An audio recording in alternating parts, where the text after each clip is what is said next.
A Gita experience with Tavamithram Sarvada. The complete Srimad Bhagavad Gita narrated in Sanskrit and retold to you in English by Tavamithram Sarvada. Introduction. Namaste. This work of mine is dedicated to my beloved parents. Objects or situations do not make a person happy or sad, but it is the way one perceives the situation or an object that alters their state of mind. But why does a person perceive something in a particular way? Why is it that some people are fundamentally honest, harmless and peace-loving, while some others are fraudulent, hurtful or violent? What prompts a person to commit good or bad deeds? Why do people face troubles and challenges in life? Who or what is causing all that? The whole of existence is a continuum of causes and effects. Everything that exists is a result of something that happened in the past, and everything that happens today will surely lead to something in the future. Then what about the good and bad things that happen in the lives of people? How and why do they happen?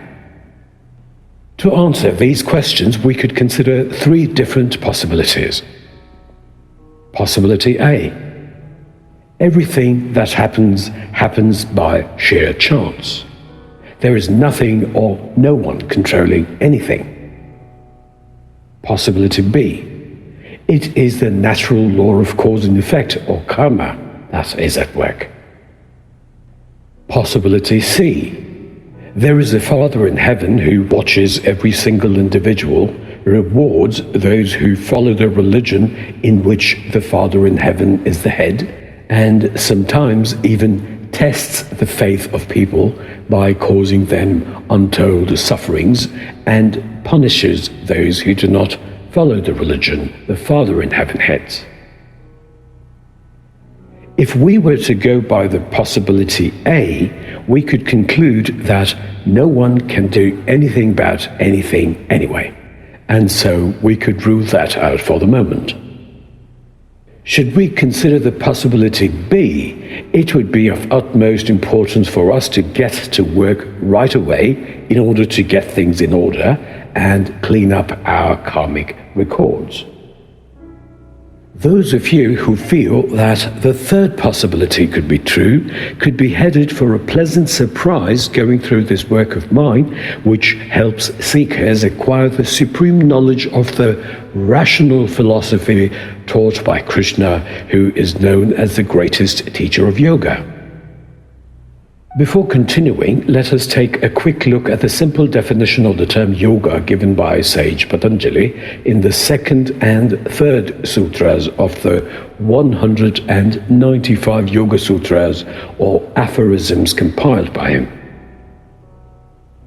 The two sutras in Sanskrit are Yogas Chitta Vritti Nirodhaha Tada Drashtu Svarupe Avasthanam. Yoga is the inner state in which the mind chatter comes to rest. It is in that state of concentration that an observer rests in his own unaltered form. Just as a rough sea turns calm when the wind stops, the mind too calms down when the barrage of thoughts stops, and the observer experiences his true, undisturbed and real self. What are good and bad things in life? On what basis does a person decide whether something is good or bad? The first part of the answer is the perception part of it, and the second one is the processing of information received and the judgment part of it. Whatever a human being perceives is nothing but the input of data through one of the five senses that is processed by the mind, and based on the basic nature and attitude of the person, a judgment is made by them. Imagine a blind person alpha with another person beta locked up in a room in which the only connection to the outer world is a tiny window in a corner.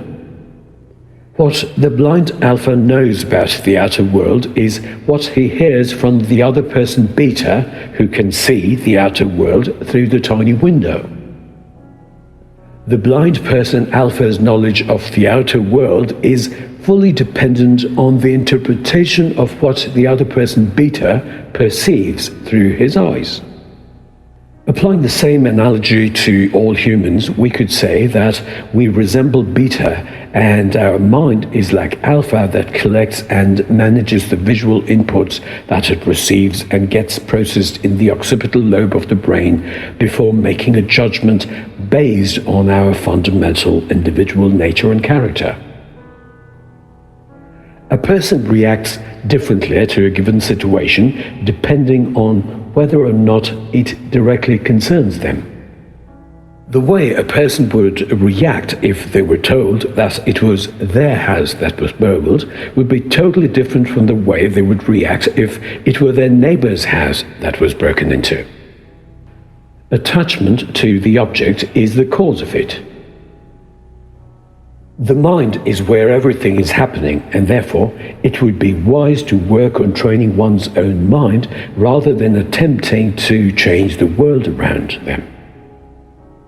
The Srimad Bhagavad Gita is a systematic approach to understand oneself, nature, karma, dharma, responsibilities, God, and above all, the perfect way to learn the art of mind management.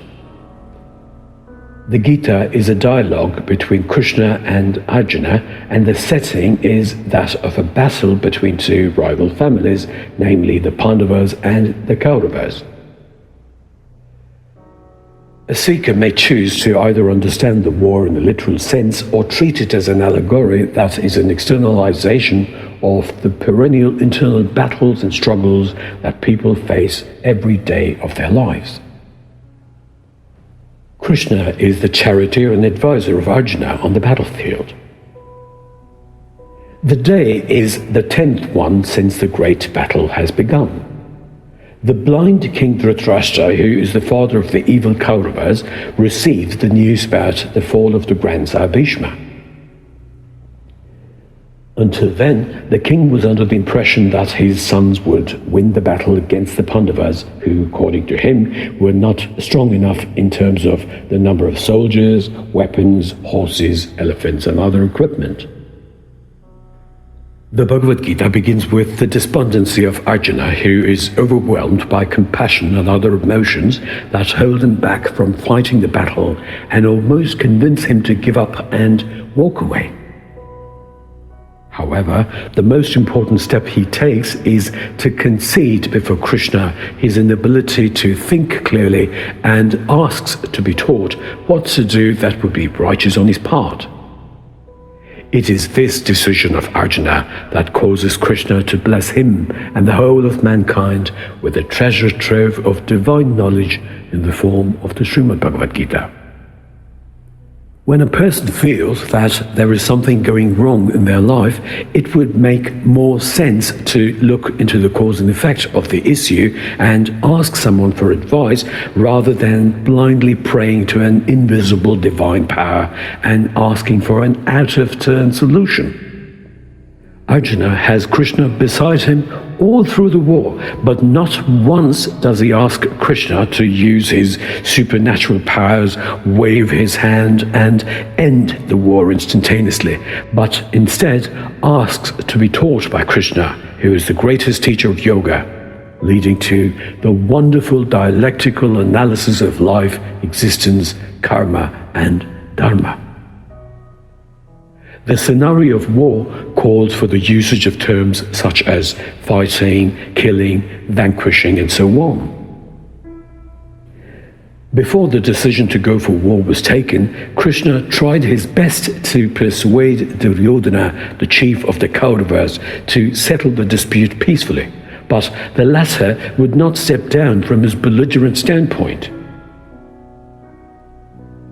The analytical study of human nature, behavior, actions and reactions, consequences, duties and responsibilities done in the Srimad Bhagavad Gita is sure to help a seeker attain a higher sense of fulfillment in life.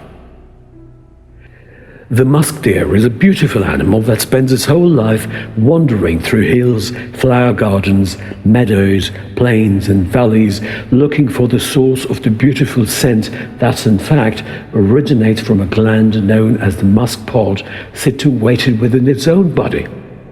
Similarly, most people spend all their time looking for the truth, happiness, pleasure, comfort and bliss outside of their own self. You are divine. All beings are divine. Divinity is all-pervading. Training the mind in the art of perception, managing mental energy and emotions, and acting with social responsibility can assure a rich and highly rewarding life.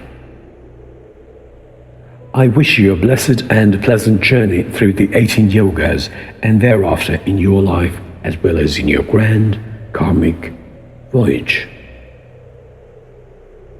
Hari Om Tat Sat.